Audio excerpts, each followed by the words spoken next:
أما بعد فأعوذ بالله من الشيطان الرجيم بسم الله الرحمن الرحيم إن الدين عند الله الإسلام وقال تعالى ومن يبتغي غير الإسلام دينا فلن يقبل منه وقال النبي صلى الله تعالى عليه وسلم الدين النصيحة رواه مسلم۔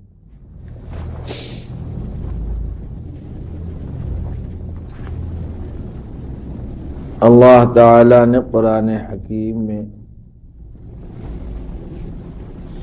بہت ہی فیصلے کے انداز میں دو باتیں ارشاد فرمائیں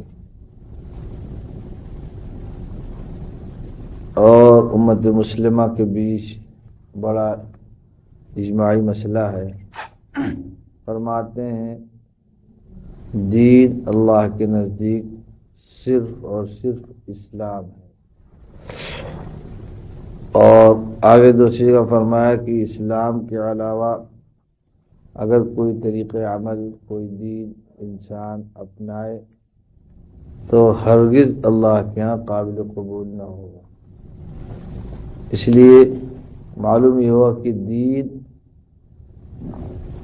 دین اسلام ہماری زندگی کے ہر شعبے میں اللہ کے نزدیک مقبول ہونے کے لیے ضروری ہے۔ کسی شعبے میں دین اور اسلام کی سلامتی نہ پہنچے تو نہ اللہ کے ہاں کوئی قبولیت نصیب ہوگی، نہ دنیا میں اس کی کوئی ضمانت ہے نجات کی، کامیابی کی کوئی اس کے لیے اللہ تعالیٰ کی طرف سے بشارت نہیں۔ امام مسلم کی تخریج کردہ روایت جو میں نے سنائی ہے حدیث شریف، آپ صلی اللہ علیہ وسلم فرماتے ہیں الدین النصیحہ، الدین فرمایا کہ دین سراپا نصیحت کا نام ہے۔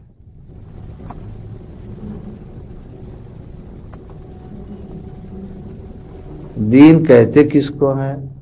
اسلام اللہ تعالیٰ کے ہاں کس چیز کا نام ہے؟ دین اسلام سے مراد کیا ہے؟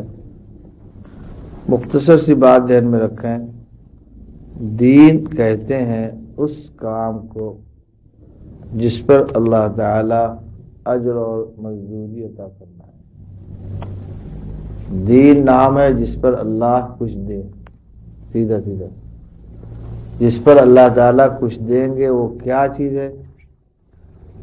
وہ ایسی چیز کا نام ہے جس کا اللہ تعالی حکم دے، اللہ کے حکم پر جو کام ہو اور وہ کام رسول اللہ صلی اللہ علیہ وسلم کے طرز عمل پر ادا کیا جائے، تب جا کر دین بنے۔ دین بننے کے لیے دو ہی شرطیں، کام اللہ کا ہو، حکم اللہ کا ہو، اور طریقہ ادا رسول اللہ۔ بس جب یہ دونوں چیزیں پائی جائیں گی تو نماز بھی دین، روزہ بھی دین، حج بھی دین، تعلیم تبلیغ سب دین۔ اور اگر ان دونوں چیزوں سے ہٹ جائے تو کچھ بھی دین، نہ کلمہ دین، نہ نماز دین، نہ روزہ دین، نہ حج دین، کوئی چیز دین نہیں۔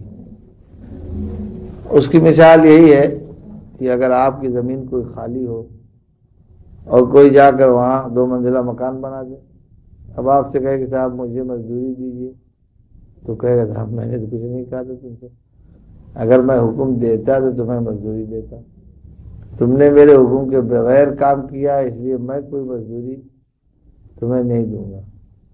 کسی کا کھیت آپ جا کے جوت آئے، شام کو روپیہ مانگے دے گا، وہ کہے گا آپ نے خواہ کام کیا، مجھے جوتوانا ہی نہیں تھا، ٹھیک ہے نہیں، آپ نے کیوں جوتا کیا؟ پتہ چلا پلانٹی دینی پڑے گی۔ اسی طریقے سے آپ کو کسی نے حکم دیا کہ کام کرو، ایک بلڈنگ بتا دیا کہ ایک بلڈنگ بنانی ہے، لیکن اس نے بنانے کا ایک نقشہ دیا، انجینئر سے پاس کر کے ایک سمپل نمونہ دیا، آپ نے اس نمونے کے خلاف کر دیا، آپ کو مزدوری نہیں ملی۔ کسی کے حکم پر مزدوری کا حق جب بنے گا جب اس کے حکم کے بعد کام کریں اور اس کے دیے ہوئے طرز عمل پر کام کریں، اس کے سمپل اور نمونے کی مطابقت میں آپ کام کریں. بس یہ دنیا کا بھی لوگ آرڈر کا مال بناتے ہیں، اگر آرڈر سے پہلے مال بنا دیں تو ایک پیسہ نہ پائیں، آرڈر کے بعد سیمپل پر نہ اترے تب بھی پیسہ نہیں ملتا. تو یہ دنیا کا دستور ہے. اسلام کا کوئی قانون غیر فطری نہیں، غیر ہے کہ نہیں، غیر عقلی نہیں. ہر قانون عقل سلیم کے مطابق ہے. کسی قانون اسلام سے اگر کوئی شخص ٹکرائے تو سمجھے کہ اس کی عقل سلیم نہیں، یا بے عقل ہے یا عقل سلیم نہیں. ٹھیک ہے، بس ایک قانون، ایک نسخہ جو ہے آپ ذہن میں رکھ لیجیے. اب اپنے ہر کام میں، اپنے ہر عمل میں اس کو فوراً تھرمامیٹر ڈالیے، دیکھیے. بات سمجھ آ گئی؟ اس تھرمامیٹر سے آپ کو ساری چیز کھل کے سامنے آئے. آپ نے نماز پڑھی، پوچھیے کہ یہ نماز میں نے کیوں پڑھی؟ نفس جواب دیتا ہے کہ اللہ کے لیے پڑھی. پھر پوچھیے کہ صاحب کیسے پڑھی؟ رسول اللہ صلی اللہ علیہ وسلم کی سنت پر، آپ کے طرز ادا پر پڑھی یا اپنی گاؤں والی پڑھ لی؟ اگر گاؤں والی پڑھ لی تو ثواب کرو. ٹھیک ہے، ہم نے ایک لباس پہنا، اللہ کے حکم پر پہنا یا اللہ کے حکم کے خلاف پہنا، اور رسول اللہ صلی اللہ علیہ وسلم کے طرز عمل پر پہنا یا اس کے خلاف پہنا. سے علامہ ابن القیم جوزی نے روایت نقل کی ہے کہ ہر عمل پر فرشتے جو درج کرتے ہیں 2 خانہ بنا رہتا ہے. ایک آدمی نے کام کیا، اس پہ ایک خانہ بنا رہتا ہے لما، اور دوسرا خانہ بنا رہتا ہے کیفا، کہ یہ کام کیوں کیا. اگر فرشتے نے ٹک مار دی، حساب اللہ تعالیٰ کے حکم کی تکمیل کے لیے کیا، اللہ کے حکم کو سامنے رکھ کر کیا، اس کے حکم کو پورا کرنے کے جذبے سے کیا، تو یہ ایک ٹک ہو گئی. اور پھر جو ٹک ہے کیسے کیا، تو وہ لکھتے ہیں کہ صاحب رسول اللہ صلی اللہ علیہ وسلم کے طریقے پہ کیا یا آپ کے طریقے سے ہٹ کر کیا. اب اگر دونوں طریقے صحیح ہو گئے، ٹک دونوں جگہ صحیح لگ گئی، تو اس کے بعد لکھا ہے کہ پھر وہ عمل قبولیت کے لیے جائے گا. پھر عمل قبولیت کے لیے فائل آگے جائے گی. پھر اس میں احتمال قبول ہوا نہیں ہوا، ٹھیک ہے نہیں، لیکن 2 چیز پہلے ٹک ہوگی تب فائل آگے بڑھے. بات سمجھ؟ ڈاکٹر عبداللہ صاحب نے ایک مثال دی ہے کہ آدمی کھانے کے لیے بیٹھا، بہت تیز بھوک لگی ہے، گرم ہے، فلاں گرا جا رہا ہے، تو کہا کہ نہیں، اپنے کو روکو اور نفس سے پوچھو کہ تم کھانا کیوں کھانا چاہتے ہو. تو کہہ گئے صاحب بھوک لگی ہے اللہ کے حکم میں. تو اگر اللہ کے حکم پہ کھانا چاہتے ہو تو رسول اللہ صلی اللہ علیہ وسلم کی سنت اور طرز ادا کو سوچ لو پھر کھاؤ. اور اگر اپنی خواہش پہ کھانا چاہتا ہے کہ نہیں، تو یہ پوچھو کہ بھائی تم کو تمہاری خواہش پر میں کیوں کھلاؤں، ہے کہ نہیں، اس کو روکو، کہہ دو کہ نہیں تمہیں کھانا نہیں کھلائیں گے. پھر اس کو سمجھاؤ کہ نہیں، تمہیں کھانا کھانا ہے تو اللہ کا حکم سمجھ کے کھاؤ. کلوا واشربوا کو اس نے حکم دیا، اس حکم کو پالن رسول اللہ صلی اللہ علیہ وسلم کے طریقے پہ کرو. جب نفس پر بریک لگے گی، جھٹکا لگے گا، اور پھر یہ کہو کہ رسول اللہ صلی اللہ علیہ وسلم کھانا کھایا اس لیے میں کھانا کھانے جا رہا ہوں، تو وہی کھانا عبادت بن جائے گا. ٹھیک ہے، ورنہ وہی کھانا جانور کی طرح کھایا اور نکالا، کھایا نکالا. اس لیے جو ہے انسان بس ایک مشین بن کے رہ گیا. اس لیے اس کے عمل میں وزن نہیں، عمل کی قیمت نہیں، عمل میں مقبولیت نہیں، عمل کا کوئی ہے کہ نہیں، اس کا ثمرہ دائر نہیں ہو رہا ہے. تو یہ کیا ہے، یہ ہمارے بنیادی ڈھانچہ بھی ہم نے پورا نہیں کیا. اس لیے دین کہتے ہیں ہر اس کام کو جو اللہ کے حکم کے مطابق، رسول اللہ صلی اللہ علیہ وسلم کے طرف سے عمل کے مطابق. اگر اس میں نہیں ہے، ان دونوں خانوں میں نہیں ہے، تو آگے اس کی قبولیت غیر قبولیت کے جھگڑے ہی وہ وہیں سے ریجیکٹ ہو جائے گا. ٹھیک ہے، اور یہ بات بظاہر بڑی آسان ہے، لیکن بڑی مشکل سے یہ چیز پیدا ہوتی، برسوں کی محنت سے، برسوں کی مشق سے تب یہ استعداد نصیب ہوتا ہے۔ اور اگر ہے کہ نہیں چاہے کہ ایسی استعداد ہو جائے، نہیں ہے کہ نہیں۔ اسی لیے آپ نے سنا ہوگا بڑے بڑے لوگ بلائے جائیں گے، نمازی، قاری اور فلاں فلاں ہر عمل کا میدان کا مشہور، اللہ تعالیٰ پوچھیں گے کیسے کام کیا، کیوں کیا؟ اسے کہا وہ کہے گا صاحب میں نے تو آپ کی خوشی کے لیے بڑی سخاوت، اللہ تعالیٰ فرما دیں گے نہیں، تم نے میرے لیے نہیں کیا، میرے لیے کرتے وہ میرے رسول کا طریقہ پوچھتے، اس رسول کے طریقے پہ کام کرتے، تم نے تو شہرت کے لیے کیا، تم نے تو لوگوں میں مقبولیت کے لیے کیا، تم نے مخلوق کی خوشی کے لیے کیا، تم نے فلاں کے فلاں، بس معلوم ہوا کہ دوسرا کھانا کھینچا عمل ختم۔ بڑے بڑے مجاہد ہیں، بڑے سخی، بڑے قاری بلائے جائیں گے، حدیث ریا مشہور ہے، اللہ پوچھیں گے تم نے یہ کام کیوں کیا؟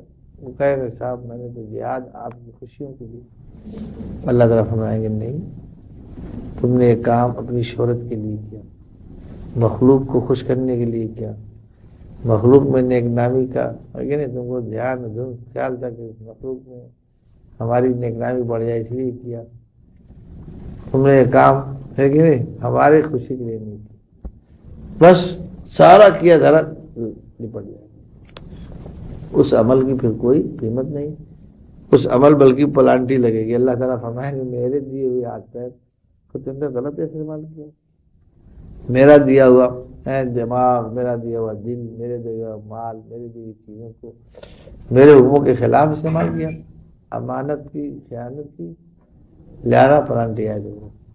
آپ بتائیے پلانٹی عائد ہو جائے گی، وہی اچھے عمل کی بات کر رہا ہوں، برے عمل کو تو چھوڑو، دیکھیں نہیں۔ اور اللہ تعالیٰ کی کتنی نعمتیں استعمال کرتا ہے، اس نعمت کے مطابق کتنی کارگزاری اس کی ہے، اس لیے معلوم ہوا کہ ہمارے ہر عمل میں طاقت آنی چاہیے۔ کوئی ایک معمولی سا کام بھی بجائے بڑا آسان کام ہے، لیکن اگر اس میں بھی سنت کی روح پیدا ہو گئی، عمل میں اللہ کی رضا خوشی، تو چھوٹے سے عمل کو اللہ تعالیٰ اتنا طاقتور بنا دیں گے کہ وہ جنت میں لے چلے جائیں۔ اور بڑے بڑے عمل میں اگر یہ قوت نہیں ہوگی تو برسوں کے مجاہدے ایک منٹ میں کرو۔ بات سمجھ میں آئی؟ اس لیے جو ہے ہر مومن کو کوئی کام کرے، نماز پڑھنے جا رہا ہے، روزہ رکھنے جا رہا ہے، تعلیم میں ہے، تبلیغ میں ہے، تزکیہ میں ہے، تجارت میں ہے، یہ کام کیوں کرنا؟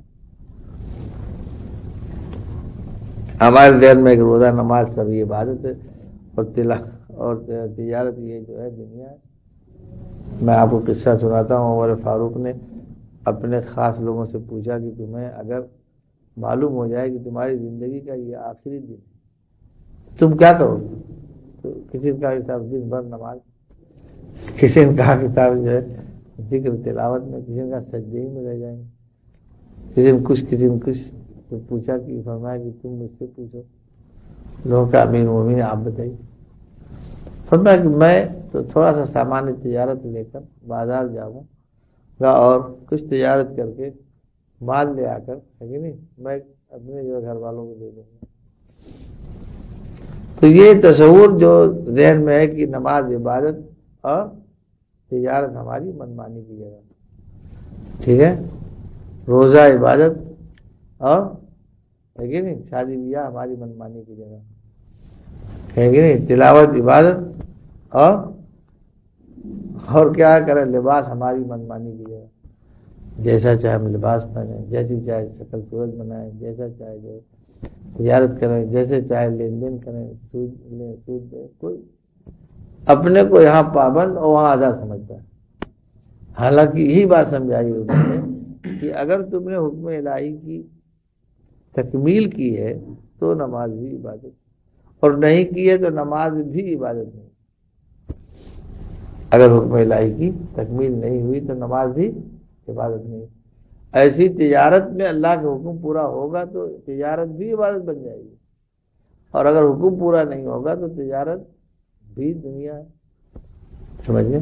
تو اس لیے انہوں نے ایک بات سمجھائی کہ بندگی کسی خاص لمحے میں ہے نہیں ادا کرنے اور جو ہے بندگی پورا کرنے سے کام نہیں چلتا. نہیں، بندگی تو بندہ جب کہا جائے گا جب اس کی زندگی کے سارے جو ہے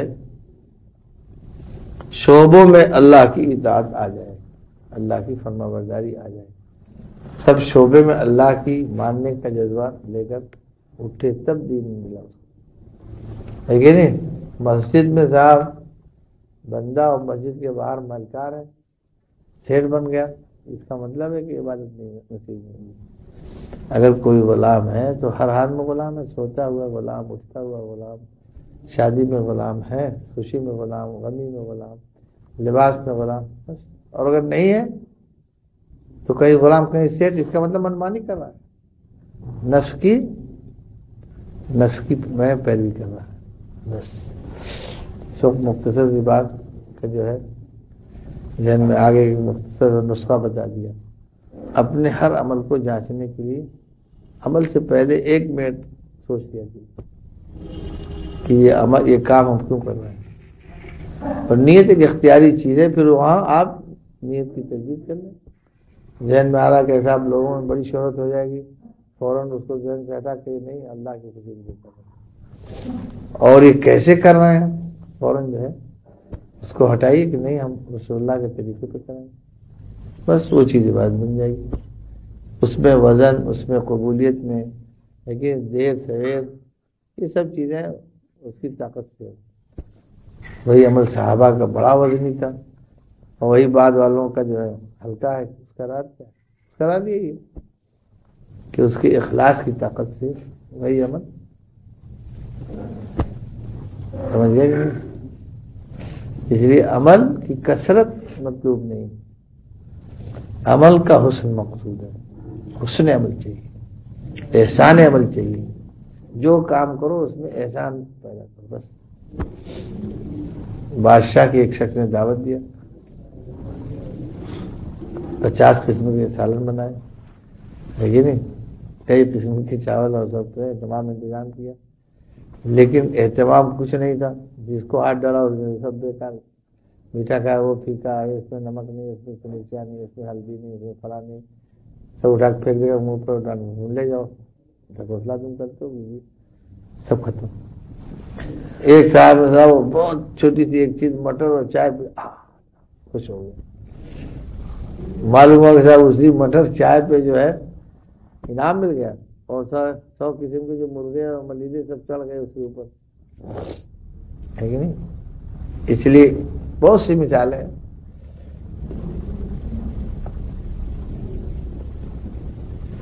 قصہ لکھا ہے کہ دہلی کی جامع مسجد جب بن کے تیار ہوئی تو جس کے سپرویژن میں کام ہو رہا تھا تو مسجد کا قبلہ ٹیڑھا ہو گیا. اب معلوم ہوا کہ جو بادشاہ سلامت کل آ کر جو ہے نگرانی کریں گے، اس کو دیکھیں گے، منوانے کریں گے. 2 دن 4 دن کی تاریخ طے ہوئی. اب اس نے جو قبلہ ناپا تو ہوا معلوم ہوا کہ اتنی کروڑ کی مسجد. اس زمانے میں کتنی لاگت آئی تھی آپ اندازہ لگائیے. کچھ دن پہلے کوالالمپور ملیشیا کی جو ہے جامع مسجد کے لیے لوگوں نے نمونہ دیکھا دہلی کی مسجد کو. تو اس کے انجینئر نے جو ہے رپورٹ لگائی کہ دہلی کی جامع مسجد جیسی جو ہے ملیشیا کی گورنمنٹ نہیں بنا سکتی. ملیشیا کی گورنمنٹ نہیں بنا سکتے. اس نے کہا کہ ملیشیا کی گورنمنٹ کے خزانے میں اتنی دم نہیں ہے کہ یہ دہلی کی جامع مسجد 2 کاپی بنا لے. سمجھ گئے؟ ارے اندازہ کچھ ہو گیا نا آپ کو. بس یہ قصہ سنے رہی.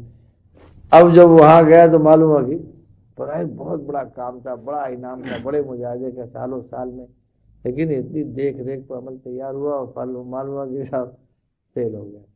جب لگایا سوتا ناپا تو تیار تمام. اب اس سے آپ پوچھیے بظاہر بڑا عمل شاباشی کا تھا دماغ میں، لیکن جب اس کا پول کھلا تو لگا رونے گھوم گھوم کے. بزرگوں کے یہاں گیا اس علاقے کے دہلی میں، جو بڑے لوگ تھے ان کے یہاں جا کے اس نے کہا کہ حضور گردن مار دی جائے گی، سب بچے یہ ہے وہ سب وہ. کیا ہوا؟ تو لوگوں کا یہ اب کسی کے بس پہ نہیں ہے، فلاں ایک بزرگ ہے ان کے یہاں. تو اس کے یہاں گئے تو بہت روئے گیا، اس نے کہا صاحب میری گردن مر جائے گی. پوچھا کیا ہوا؟ اتنا بڑا کام ہوا تھا لیکن کیا بتائیں، سود ٹیڑھا ہو گیا. اب قبلہ جو ہے آپ بتائیے کتنا بڑا عمل لے کے آئے، اس کو خوشی ہے؟ شرط سے اتر گیا تو گردن دب پہ جا گئی.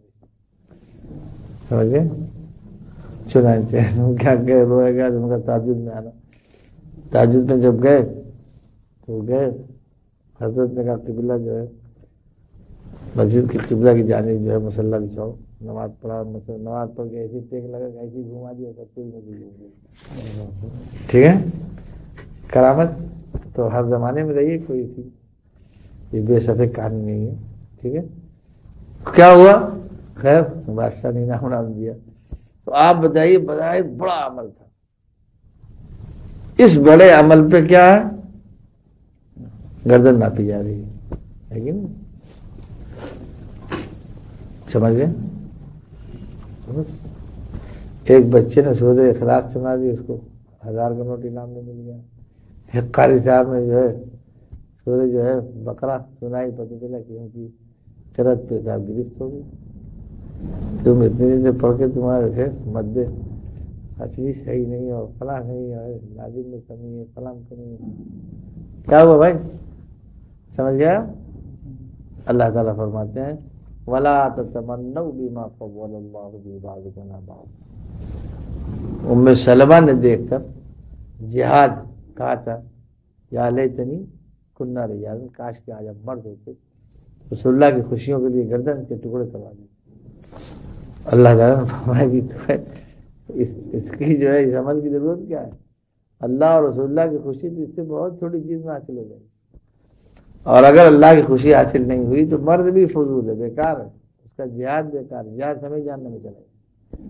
اور اگر قبول ہے تو تمہارے گھر میں بیٹھی ہوئی 2 رکعت تم کو اللہ تک پہنچا دے. اس لیے آگے فرمایا کہ تم قبولیت کی فکر کرو، عمل کی کثرت کی فکر مت کرو. بڑے عمل کا زور مت مانگو، بڑے عمل میں ہو سکتا ہے فیل ہو جاتا.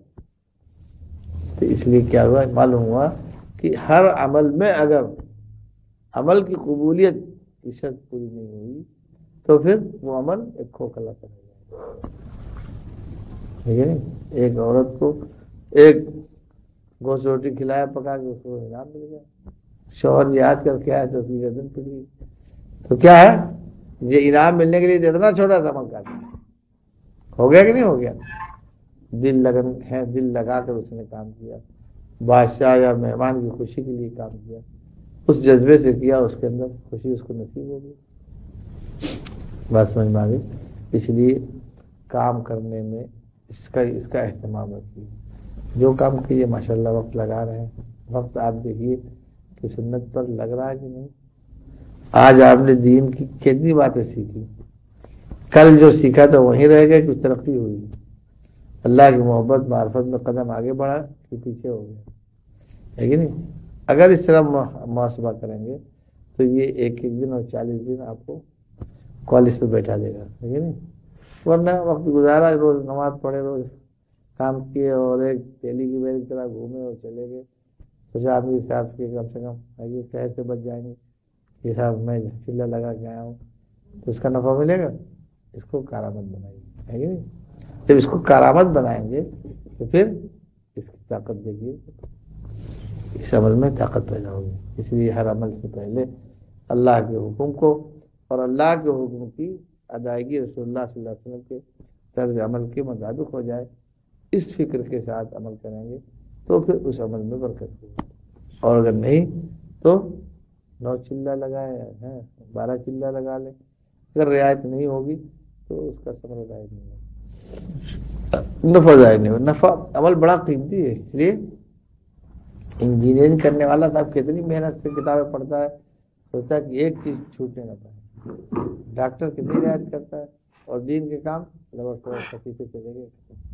سوچا کہ اسٹرکچر تیار ہو جائے، اسٹرکچر تیار ہو کر روح پیدا ہوگی ہے کہ نہیں. شرطیں دونوں پوری کرنی چاہیے، ظاہر کی بھی باطن کی بھی ہے کہ نہیں.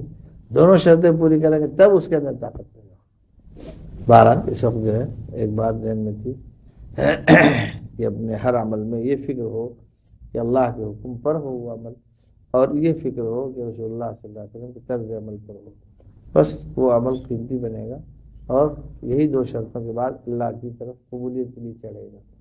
ان شرطوں میں سے کوئی شرط فوت ہوگی تو کیسا بظاہر عمل، ہمارے حضرت والا شاہ عبدی مثال دیتے تھے کہ بتاؤ نماز پڑھنا باعث قرب ہے، ٹھیک ہے، لیکن عصر کے بعد کوئی نفلیں پڑھ رہا ہے تو رسول اللہ کے طریقے کے خلاف ہے، اس لیے معلوم ہے کہ وہی نفلیں اس کو اللہ سے دور کر رہی ہیں، وہی نماز اس کو اللہ سے دور کر رہی ہے کہ نہیں؟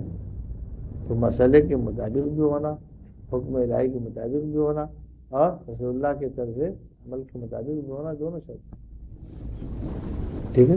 اس لیے بس دعا کرو اللہ تعالیٰ ہم سب کو اس کی توفیق عطا فرمائے کہ ہمیں یہ فکر نصیب ہو اور اپنے ہر عمل کو اسلامی عمل بنانے کا جذبہ پیدا ہو، اور ہر کام میں اللہ کی خوشی اور رسول اللہ کے طرز عمل جوڑنے کا جذبہ بیدار ہو جائے۔ سبحان اللہ وبحمدہ، سبحانک اللہم وبحمدک،